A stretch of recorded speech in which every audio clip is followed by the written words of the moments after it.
Kung may budget ka para sa isang mid-range tablet, honestly, ito yung pinakamahirap piliin. Kasi lahat sila may kanya-kanyang advantages. Kaya sa video na to, tutulungan kitang malaman kung alin ang pinaka-fit sa everyday use mo. Hindi ito review at hindi rin to ranking. Buyer guide to para hindi masayang ang pera mo.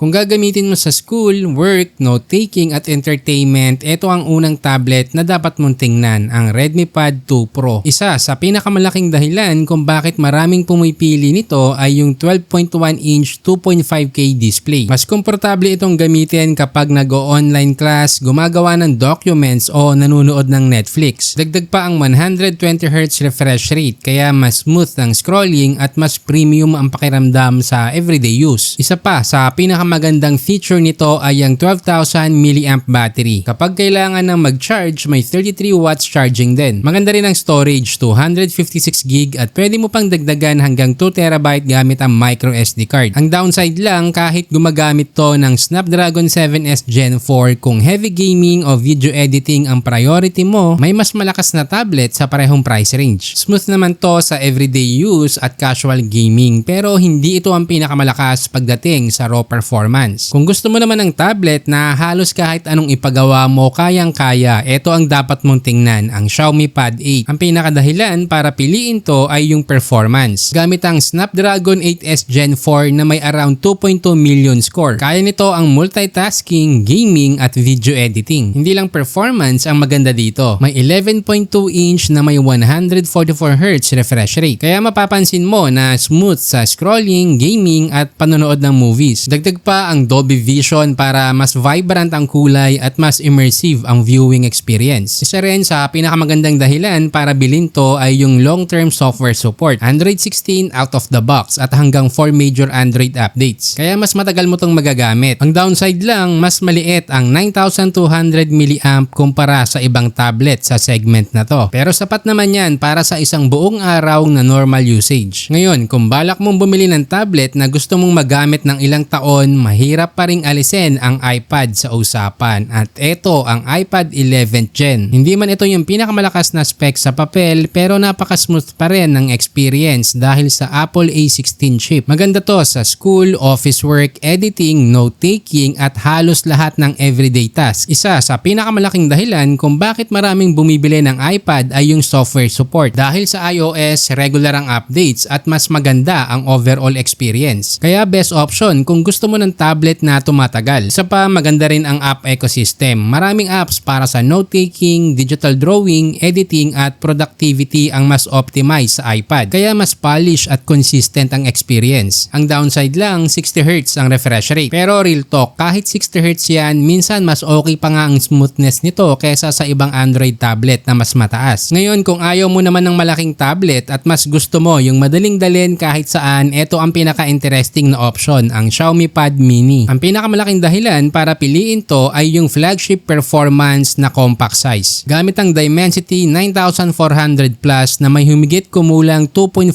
million score. Kaya nito ang heavy gaming, multitasking at demanding apps ng walang problema. Isa pa sa pinakamagandang feature nito ay compact, 8.8-inch lang. Mas maliit ito kumpara sa typical tablet. Perfect kung lagi kang bumibiyahe o gusto mo ng tablet na kasya agad sa maliit na bag. Ang downside lang, dahil compact, mas maliit ang screen para sa multitasking at productivity. Pero base rin sa experience natin, yung ganitong size ng tablet ay talagang panalo sa gaming. Ngayon, ito ang dapat mong piliin. Kung priority mo ay sa school, work, reading, note-taking at all-day battery, piliin mo ang Redmi Pad 2 Pro. Kung gusto mo ng malakas na performance para sa gaming, multitasking at long-term use, Xiaomi Pad 8 ang pinakamagandang choice. Pero kung stable, reliable at balak mong gamitin ng maraming taon, lalo na kung nasa Apple ecosystem ka, piliin mo ang iPad 11th Gen. At kung gusto mo ng compact tablet na madaling dalhin pero flagship ang performance, Xiaomi Pad Mini ang para sa'yo. Lahat ng tablet na to ay may kanya-kanyang strength, kaya ito ang tandaan mo. The best tablet isn't the most expensive, it's the one that fits your everyday life. Kung gusto mong i-check ang latest prices at available deals, nasa description ng links. At kung gusto mo pa ng practical buyer guides para mas madaling pumili ng tamang gadget bago bumili, don't forget to subscribe.